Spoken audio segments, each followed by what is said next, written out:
Spectating and Speculating 17. I'm calling this one Playing the Horses.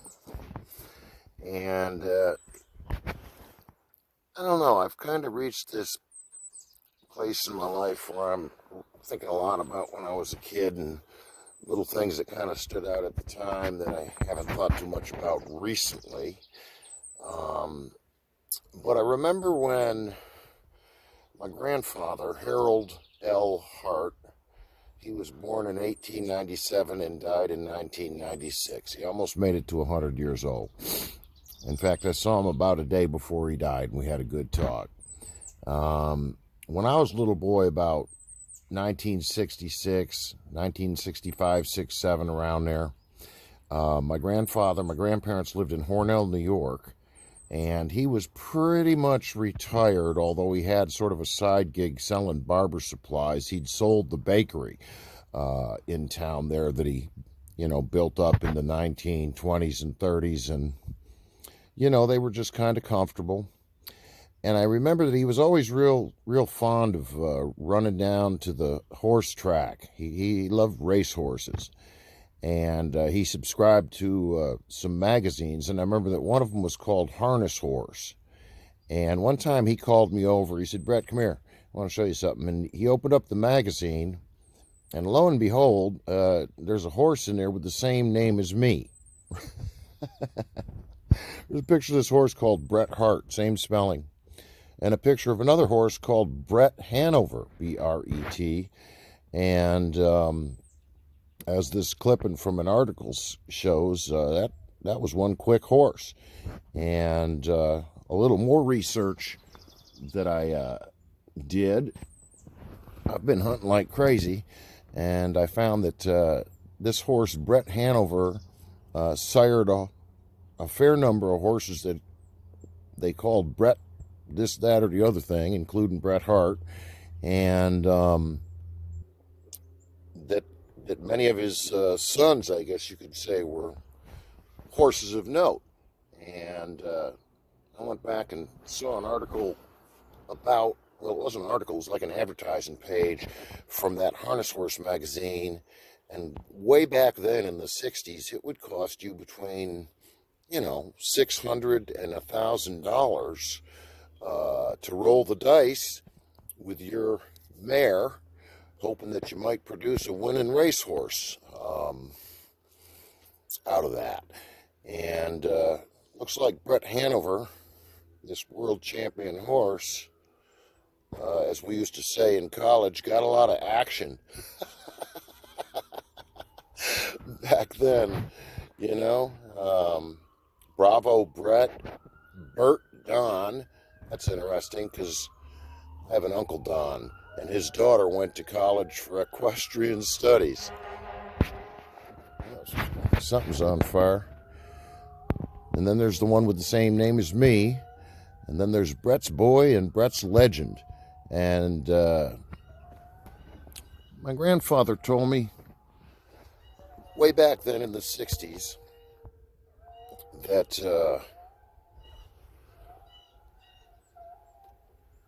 that was his horse.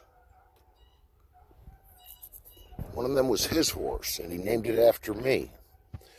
And my grandfather was a bit of a... Other people called him a bullshitter, including my dad. But I don't know. He was a pretty successful businessman. He got involved in local politics.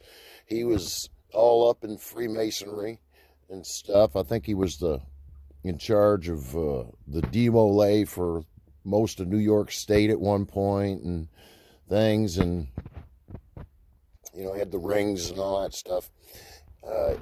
I believe my grandfather could have afforded a racehorse. I'm just saying that. And I thought that was pretty cool when I was a kid. That my granddad might buy a horse and name it after his only grandson. He used to always call me. I was his favorite grandson. He only had one, and 3 granddaughters. my sister and my two cousins. And then one of those cousins produced the first great-grandson, and he was born on the same day as me, which was very strange. I mean, what are the odds of that, right? As long as we're talking about things where people, are looking at the odds of things happening. And I'm calling this chat Playing the Horses because I think about gambling a lot. It's not like I sit at home and think about gambling, but if I go down to the convenience store to buy some smokes or something, I can't tell you how many times I've had to stand behind a very indecisive person, just sitting there fussing away for what seems like a long time, deciding which scratch cards they want to get. And people spend a lot of money on this stuff. They spend a lot of cash. They spend a lot of grocery money and rent money and utility money on rolling the dice, right? And the states, many states that have lotteries, they say that it's for public education, but I can tell you that as a retired teacher, we never saw a penny of that. And our schools struggled more and more and more, even though more and more people were out there buying those scratch cards and doing, the state lotteries and stuff like that week after week after week. Hell, the last 4 years I taught when I was teaching elementary art, the county hadn't even budgeted any money for art supplies, for the arts, or for music. And they still don't, apparently.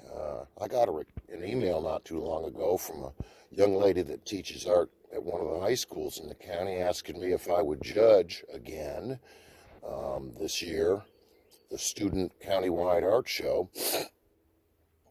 I was one of the people that used to keep that thing going when I was being paid by the state. And I've judged before, and I've hung them, and I've tore them down, and I've run to schools to pick up the art, and I've done all the things she's doing. And good for her, because there's quite a time commitment involved, and they don't give you mileage for the running around. And the really sad thing is that these shows are in locations that are not open to the public when people are not working, right? Because schools aren't open at night when mom and dad and grandma might be able to go down and see your stuff hanging. I'm hoping that maybe they'll have it somewhere else this year. I declined the offer.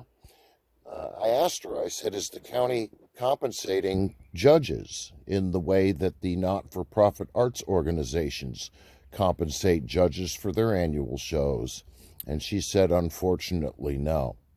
And so, I'm retired and I don't have as much youth as I used to have, youthful enthusiasm for volunteering like I used to. It's time for another generation to do this stuff. If they pay me, I'll go. But being on a fixed income, I got to be careful about overcommitting to things. And when I think about it, the county could certainly afford to pay for judges once a year, but just each $100 or something. And they could afford sheet music and sports equipment and art supplies across the county. All they would need to do is stop having annual administrative retreat parties each year, at some expensive location where people have, it's like a real ritzy hotel type situation with a lot of free food, drinking, partying, and that's all coming out of the school budget. And if they can afford that kind of nonsense, I think it would be better to roll the dice in the direction of the students rather than, fellowshipping with people and pollinating. We love our pollinators. Get a few more people into the Eastern Star, the UDC, and into the local lodge, and we can broaden our data collection network. Well, that's a gamble the school system wants to take. They took it the whole time I was working for them, and I don't expect it to stop. But I can choose not to be a part of that baloney because they're wasteful.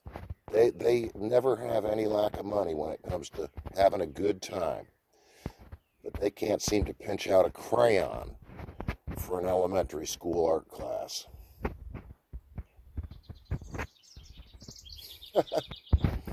It's amusing how winners feel they're winning. Playing the horses. I never got into going to the racetrack and betting on horses. I never owned a horse. And I've never been a scratch card guy, except like when kids have birthdays or stick them in the Christmas stocking, you know, $1 scratch card each for the, you know, the kids and grandkids and stuff. It's nice when they win $5, you know. I remember in Korea, they used to have a slot machine in one of the little miniature NCO clubs on our side of the base over there in Korea. I might have fed $5, $10 worth of quarters into that thing before I realized it was a waste of time. I probably played bingo a few times in my life. I did win $150 in Texas once at an Air Force base playing bingo. This county was trying to put a new casino in a couple years ago, and people with a moral compass decided that was a bad idea and rose up to oppose that. And we saw a change of the guard at the county commissioners because of that last election. Some of the stalwarts are still there. And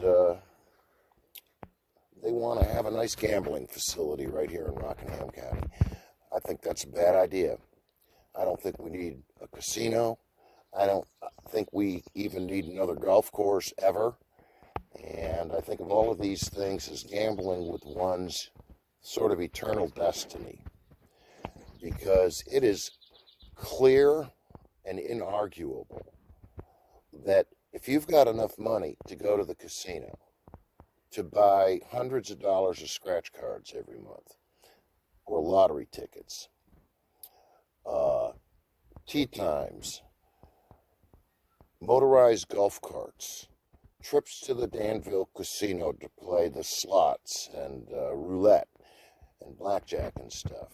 If you've got money enough that you can budget for that, and there's a hungry person within a block of your home that you don't know about, and you're not helping, that you're not contributing cases of food to the local food bank every month before you gamble, I don't believe that there's really any rationale in there that you could say, I'm saved, I'm going to heaven. I'm going to call BS on that. It just doesn't seem possible. You've got the example of the rich man that came up and, you know, truthfully explained his godliness to Jesus and wanted to follow him. Jesus told him, go sell all your stuff and then come back. And it says he went away sad. He went away.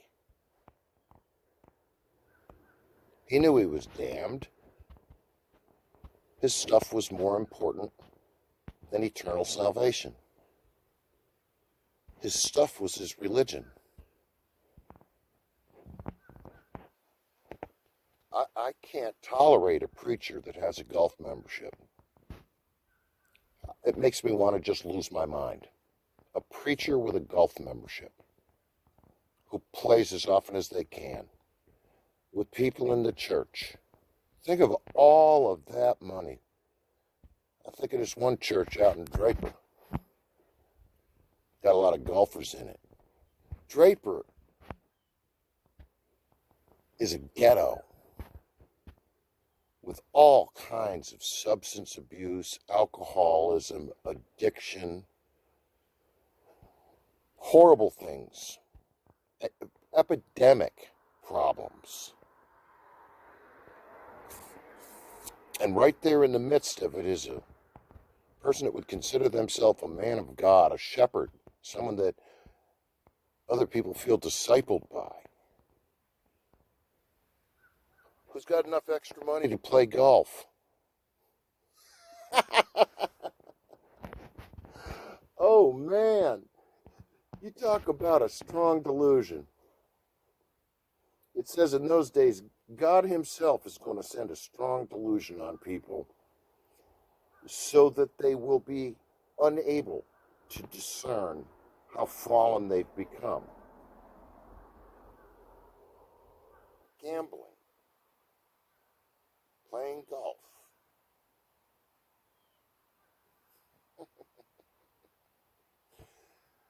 playing the horses. Not a good idea. Don't play the horses. Don't go to the track. Don't go to the golf course. Don't go to the casino.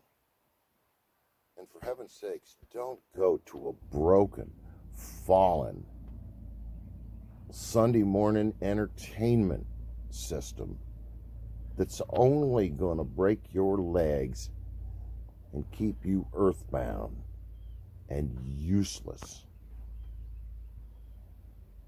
to those around you. Don't play the horses.